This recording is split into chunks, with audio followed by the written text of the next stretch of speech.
Hi friends, ನಮಸ್ತೆ. ಇವತ್ತಿನ ಯಜಮಾನ ಸೀರಿಯಲ್ ಅಲ್ಲಿ ಏನಾಗುತ್ತೆ ಅಂತ ನೋಡೋಣ ಬನ್ನಿ. ಸೊ ಅದಕ್ಕೂ ಮುಂಚೆ ಇನ್ನೂ ಈ ಚಾನಲ್ನ ಯಾರು ಸಬ್ಸ್ಕ್ರೈಬ್ ಮಾಡದೆ ವಿಡಿಯೋ ನೋಡ್ತಾ ಇದ್ದೀರಾ, ದಯವಿಟ್ಟು ಸಬ್ಸ್ಕ್ರೈಬ್ ಮಾಡ್ಕೊಳ್ಳಿ, ಲೈಕ್ ಮಾಡಿ ಅಂಡ್ ಶೇರ್ ಮಾಡಿ.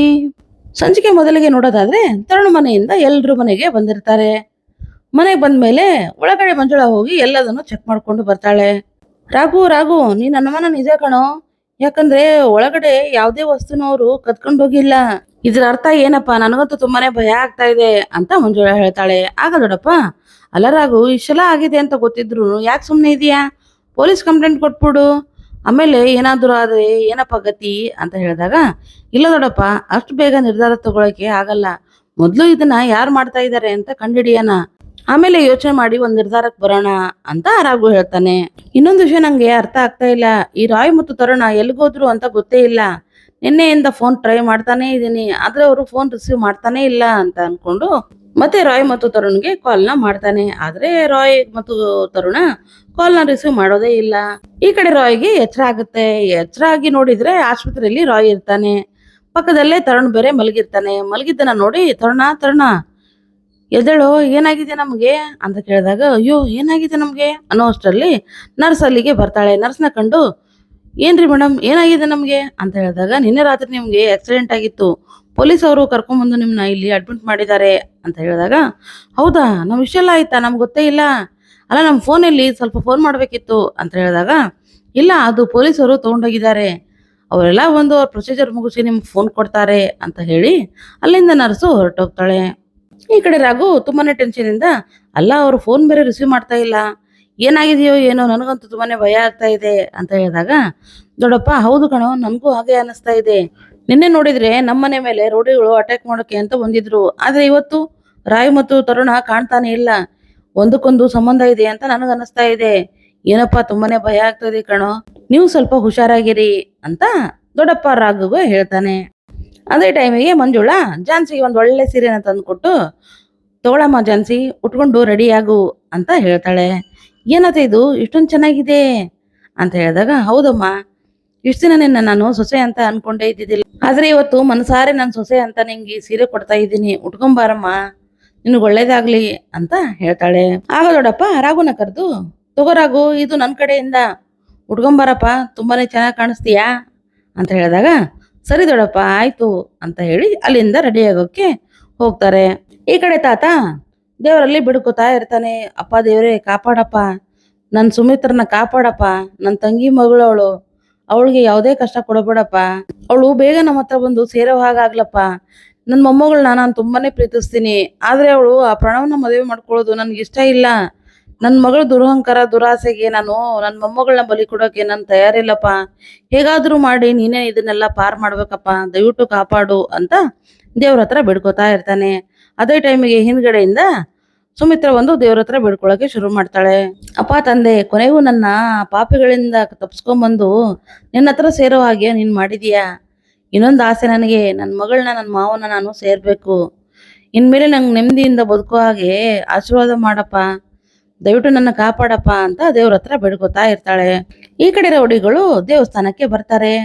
ಅವ್ರ ಟಾರ್ಗೆಟು ಝಾನ್ಸಿ ಮತ್ತು ರಾಘುನ ಒಳಗಡೆ ಬಿಡದೇ ಇರೋದು. ಸೊ ಅದಕ್ಕೋಸ್ಕರ ಝಾನ್ಸಿನ ಮತ್ತು ರಾಘುನ ಹುಡುಕೋಕೆ ಅಂತ ನಿಂತ್ಕೋತಾರೆ.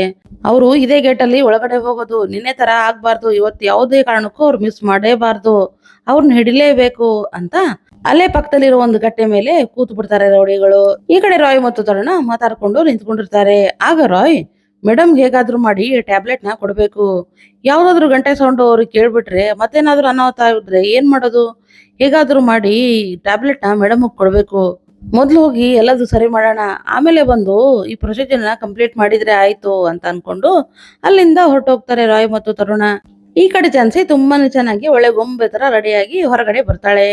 ಅವಳ ನೋಡಿ ಎಲ್ರು ತುಂಬಾನೇ ಖುಷಿಯಿಂದ, ಏನಮ್ಮ ಎಷ್ಟೊಂದು ಮುದ್ದ ಕಾಣ್ತಾ ಇದೀಯಾ, ತುಂಬಾನೇ ಚೆನ್ನಾಗಿ ಕಾಣಿಸ್ತಾ ಇದೀಯಮ್ಮ, ದೇವ್ರು ನಿಮ್ಮನ್ನ 100 ವರ್ಷ ಚೆನ್ನಾಗಿಟ್ಟಿರ್ಲಿ ಅಂತ ಅನ್ಕೊಂಡು ಹೊಗಳ್ತಾ ಇರ್ತಾರೆ. ಆಗ ಸಂಗೀತ, ಓ ಸೂಪರ್ ಕಾಣ್ತಾ ಇದೆಯಾ ಅತ್ತಿಗೆ, ಚೆನ್ನಾಗಿ ಕಾಣಿಸ್ತಾ ಇದೆ, ಬೇಗ ಬಂದ್ಬಿಡಿ, ನಮಗೂ ಬರೋಕೆ ಆಸೆ, ಆದ್ರೆ ನೀವ್ಯಾರು ನಮ್ಮನ್ನ ಕರ್ಕೊಂಡೇ ಹೋಗ್ತಾ ಇಲ್ಲ ಅಂತ ಹೇಳಿದಾಗ, ಇಲ್ಲ ಸಂಗೀತ, ನಿಂಗೆಲ್ಲ ಗೊತ್ತಿಲ್ವಾ, ಮತ್ತೆ ಇವತ್ತು ದೇವಸ್ಥಾನದಲ್ಲಿ ಏನಾದ್ರೂ ತೊಂದರೆ ಆದ್ರೆ ಏನ್ ಮಾಡೋದು, ಅದಕ್ಕೆ ನೀವೆಲ್ಲ ಬರೋದು ಬೇಡ, ಎಲ್ಲ ಮುಗಿಸ್ಕೊಂಡು ನಾನೇ ಮನೆಗೆ ಬರ್ತೀನಿ ಅಂತ ಹೇಳಿದಾಗ ಸರಿ ಸರಿ ಅಂತ ಎಲ್ರು ಹೇಳ್ತಾರೆ. ಅದೇ ಟೈಮಿಗೆ ಮಂಜುಳಾ ಬಂದು ದೃಷ್ಟಿನ ತೆಗಿತಾಳೆ. ಆಗ ರಾಘು ಮತ್ತು ಝಾನ್ಸಿ ಎಲ್ಲರ ಆಶೀರ್ವಾದನು ತಗೊಳ್ತಾ ಇರ್ತಾರೆ. ಆಗ ದೊಡ್ಡಪ್ಪ ಬೇಗ ನಮಗೆ ಒಂದು 3 ಮೊಮ್ಮಕ್ಕಳನ್ನ ಕೊಟ್ಬಿಡಪ್ಪ, ಆಟ ಆಡ್ಕೊಂಡು ಆರಾಮಾಗಿ ಇದ್ಬಿಡ್ತೀವಿ ಅಂತ ತಮಾಷೆನ ಮಾಡ್ತಾನೆ. ಆಗ ಝಾನ್ಸಿ ಸರಿ ಆಯ್ತು ಮಾವ, ನಿಮ್ಮ ಆಸೆನ ನಾವು ಬೇಗನೆ ಈಡೇರಿಸ್ತೀವಿ ಅಂತ ಹೇಳಿ ತಮಾಷೆ ಮಾಡ್ತಾಳೆ. ಆಗ ರಾಘು ಏನ್ ಮೇಡಮ್ ನಿಮ್ ತುಂಟಾಟ ನೀವು ಬಿಡೋದೇ ಇಲ್ಲಲ್ಲ ಅಂತ ಝಾನ್ಸಿ ಹೇಳಿ ಸರಿ ಬನ್ನಿ ಟೈಮ್ ಆಯ್ತು ಅಂತ ದೇವಸ್ಥಾನ ಕರ್ಕೊಂಡು ಹೋಗ್ತಾನೆ. ಈ ಕಡೆ ದೇವಸ್ಥಾನದ ಹತ್ರ ರೌಡಿಗಳು ವೇಟ್ ಮಾಡ್ತಾ ಇರ್ತಾರಲ್ವಾ, ಸೊ ಅಲ್ಲಿಗೆ ಒಬ್ಬ ಪೊಲೀಸ್ ಬರ್ತಾನೆ. ಪೊಲೀಸ್ನ ಕಂಡು ಅವರೆಲ್ಲ ಭಯ ಬಿದ್ಕೊಂಡು ದೇವ್ರಿಗೆ ಕೈ ಮುಗಿಯೋ ತರ ಆಕ್ಟ್ ಮಾಡೋಕೆ ಶುರು ಮಾಡ್ತಾರೆ.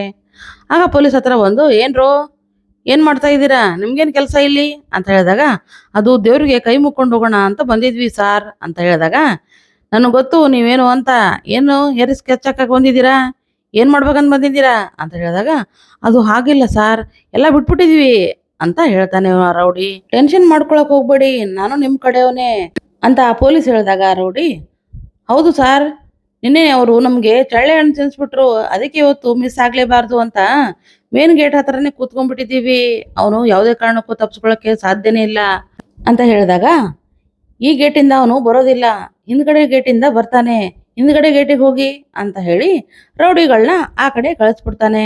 ರೌಡಿಗಳು ಅಲ್ಲಿಂದ ಹೋದ್ಮೇಲೆ ರಾಘು ಮತ್ತು ಝಾನ್ಸಿ ಮೇನ್ ಗೇಟಿಂದ ಒಳಗಡೆ ಬರ್ತಾರೆ. ಅಂದ್ರೆ ಆ ಪೊಲೀಸು ಬೇರೆ ಯಾರು ಅಲ್ಲ, ಮುಂಚೆ ರಾಘುಗೆ ಮೋಸ ಮಾಡಿರ್ತಾನಲ್ವಾ ಟ್ರಾಫಿಕ್ ಪೊಲೀಸ್ ತರ ಅವನೇ ಆಗಿರ್ತಾನೆ. ಅವನಿಗೆ ಹೊಡೆದು ಬುದ್ಧಿ ಕಲಿಸಿರ್ತಾನೆ ನಮ್ ರಾಘು. ಅದೇ ಒಂದು ಕಾರಣಕ್ಕೆ ಅವನು ರಾಘುಗೆ ಹೆಲ್ಪ್ ಮಾಡೋಕೆ ಅಂತ ಬಂದಿರ್ತಾನೆ. ಆಗ ಪೊಲೀಸ್ ರಾಘುನ ಕಂಡು ಸರ್ ತಪ್ಪಾಯ್ತು ಸರ್, ನಿನ್ನೆ ಮಾಡಿರೋ ತಪ್ಪಿಗೆ ಇವತ್ತು ನಾನು ಪಶ್ಚಾತ್ತಾಪ ಪಡ್ತಾ ಇದ್ದೀನಿ, ಇನ್ಮೇಲೆ ನಾನು ಆತರ ಮಣ್ಣು ತಿನ್ನೋ ಕೆಲಸ ಮಾಡಲ್ಲ ಸರ್ ಅಂತ ಹೇಳಿದಾಗ ರಾಘು ಆದ್ರೆ ಒಳ್ಳೇದ್ ಮಾಡು, ಕೆಟ್ಟದಂತರೂ ಯಾರಿಗೂ ಮಾಡಕ್ ಹೋಗ್ಬೇಡ ಅಂತ ಹೇಳಿ ಅಲ್ಲಿಂದ ಹೊರಟೋಗ್ತಾನೆ. ಈ ಕಡೆ ತುಳಸಿ ಮತ್ತು ಪ್ರಣವ್ ದೇವಸ್ಥಾನದ ಒಳಗಡೆ ಎಂಟ್ರಿ ಆಗ್ತಾರೆ. ಎಂಟ್ರಿ ಆದ ತಕ್ಷಣ ನೋಡ್ತಾರೆ ರೋಡಿಗಳು ಯಾರು ಇರೋದಿಲ್ಲ. ಅಲ್ಲ ಆ ಮನೆ ಹಾಳ್ರು ಇಲ್ಲೇ ಇರ್ತಾರೆ ಅಂತ ಹೇಳಿದೆ, ಆದ್ರೆ ಒಬ್ರು ಕಾಣ್ತಾನೆ ಇಲ್ಲಲ್ಲೋ ಪ್ರಣವ್ ಅಂತ ಹೇಳಿದಾಗ ಹೌದು ಮಾಮ್ ಇಲ್ಲೇ ಇರ್ತೀನಿ ಅಂತ ಬೇರೆ ಹೇಳಿದ್ರು, ಸರಿ ಕಾಲ್ ಮಾಡು ಅಂತ ಹೇಳಿದಾಗ ಕಾಲ್ ಮಾಡ್ತಾಳೆ. ಆಗ ರೌಡಿ ಮೇಡಮ್ ನಾವು ಹಿಂದ್ಗಡೆ ಗೇಟಲ್ಲಿ ಇದ್ದೀವಿ, ಅವರು ಯಾವುದೇ ಕಾರಣಕ್ಕೂ ತಪ್ಪಿಸ್ಕೊಳಕ್ಕೆ ಸಾಧ್ಯನೇ ಇಲ್ಲ ಅಂತ ಹೇಳಿದಾಗ ಏ ಇಡಿಯಟ್ ಹಿಂದ್ಗಡೆ ಗೇಟಿಗೆ ಯಾಕೆ ಹೋದೆ ಅಂತ ಹೇಳಿದಾಗ ಮೇಡಮ್ ನೀವು ಯಾರೋ ಪೊಲೀಸರನ್ನ ಕಳಿಸಿದ್ರಲ್ಲ, ಆ ವೇಷ ಹಾಕೊಂಡ್ ಬಂದಿದ್ನಲ್ಲ ಅವನೇ ಹೇಳ್ದ ಹಿಂದ್ಗಡೆ ಹೋಗು ಅಂತ, ಅದಕ್ಕೆ ಇಲ್ಲಿಗೆ ಬಂದೆ ಅಂತ ಹೇಳಿದಾಗ ಏ ಯೂಸ್ಲೆಸ್ ಫೆಲ್ಲೋ, ಗೊತ್ತಾಗಲ್ವಾ ನಿನಗೆ ಯಾವ್ದು ನಿಜ ಯಾರು ನಂಬಬೇಕು ಯಾರಿಲ್ಲ ಅಂತ, ಯಾರೇನು ಹೇಳಿದ್ರು ನಂಬಿಡ್ತೀಯಾ, ಮೊದ್ಲು ಇಲ್ಲಿ ಬಂದ್ ಸಾಯಿ ಅಂತ ತುಳಸಿ ಹೇಳ್ತಾಳೆ. ಸರಿ ಸರಿ ಮೇಡಮ್ ಅಂತ ಅವ್ರ ಅಲ್ಲಿಗೆ ಬರ್ತಾರೆ. ಈ ಕಡೆ ತಾತ ಪ್ರಸಾದಕ್ಕೆ ಅಂತ ಕ್ಯೂನಲ್ಲಿ ನಿಂತ್ಕೊಂಡಿರ್ತಾನೆ. ಹಿಂದ್ಗಡೆ ಸುಮಿತ್ರಾ ಕೂಡ ನಿಂತಿರ್ತಾಳೆ. ಆದ್ರೆ ತಾತಂಗೆ ಗೊತ್ತೇ ಇರೋದಿಲ್ಲ ಹಿಂದೆ ಸುಮಿತ್ರಾ ಇದ್ದಾಳೆ ಅಂತ. ಸುಮ್ನೆ ಯೋಚನೆ ಮಾಡ್ತಾ ನಿಂತ್ಕೊಂಡಿರ್ತಾನೆ. ಆಗ ಸಡನ್ಲಿ ತುಳಸಿಗೆ ಫೋನ್ ಮಾಡ್ತಾನೆ. ಏನಮ್ಮ ತುಳಸಿ ಎಲ್ಲಿದೀಯಾ ಅಂತ ಕೇಳಿದಾಗ ಇಲ್ಲೇ ಇದೀನಪ್ಪ ಅಂತ ಹೇಳ್ತಾಳೆ. ಹೌದೇನಮ್ಮ ಸುಮಿತ್ರಾ ಕರ್ಕೊಂಬಂದಿಯಾ ಅಂತ ಕೇಳ್ತಾನೆ. ಹೌದಪ್ಪ ಕರ್ಕೊಂಬಂದಿದ್ದೀನಿ ಅಂತ ಸಿಟ್ಟಾಗಿ ಹೇಳ್ತಾಳೆ. ಆಗ ಝಾನ್ಸಿ ಮತ್ತು ರಾಘು ದೇವ್ರ ಹತ್ರ ಕೈ ಮುಕ್ಕೊಂಡು ನಿಂತ್ಕೊಂಡಿರ್ತಾರೆ. ಝಾನ್ಸಿ ಡೀಪ್ ಆಗಿ ದೇವ್ರ ಹತ್ರ ಏನೋ ಬೇಡ್ಕೊಂಡು ನಿಂತ್ಕೊಂಡಿರ್ತಾಳೆ. ಆಗ ರಾಘು ಏನ್ ಮೇಡಮ್ ದೇವ್ರು ಅಂದ್ರೆ 1 ಕಿಲೋಮೀಟರ್ ಓಡೋವರ್ ನೀವು, ಇವತ್ತೇನು ಇಷ್ಟು ಡೀಪ್ ಆಗಿ ಯೋಚನೆ ಮಾಡ್ತಾ ಇದ್ದೀರಾ, ದೇವ್ರ ಹತ್ರ ಕೇಳ್ಕೊತಾ ಇದ್ದೀರಾ ಅಂತ ಹೇಳಿದಾಗ ಇಲ್ಲ ರಾಘು ಅವಾಗ ನನ್ಗೇನು ನೆನಪಿದ್ದಿಲ್ಲಲ್ವಾ, ಇವಾಗೆಲ್ಲ ನೆನಪಾಗಿದೆ, ನನ್ನ ಸಂಸಾರ ಚೆನ್ನಾಗಿರ್ಲಿ, ನಾವಿಬ್ರು ದೂರ ಆಗದೆ ಇರ್ಲಿ ಅಂತ ಆ ದೇವ್ರ ಹತ್ರ ಕೇಳ್ಕೊತಾ ಇದ್ದೆ ಅನ್ನೋಷ್ಟರಲ್ಲಿ ಈ ಸಂಚಿಕೆ ಎಂಡ್ ಆಗುತ್ತೆ. ಈ ಸಂಚಿಕೆ ನಿಮಗೆ ಇಷ್ಟ ಆದರೆ ಖಂಡಿತ ಲೈಕ್ ಮಾಡಿ, ಶೇರ್ ಮಾಡಿ, ಸಬ್ಸ್ಕ್ರೈಬ್ ಮಾಡಿ. ಸೊ ನೆಕ್ಸ್ಟ್ ವಿಡಿಯೋದಲ್ಲಿ ಸಿಗೋಣ. ಸೊ ಅಲ್ಲಿವರೆಗೂ tata bye bye, take care.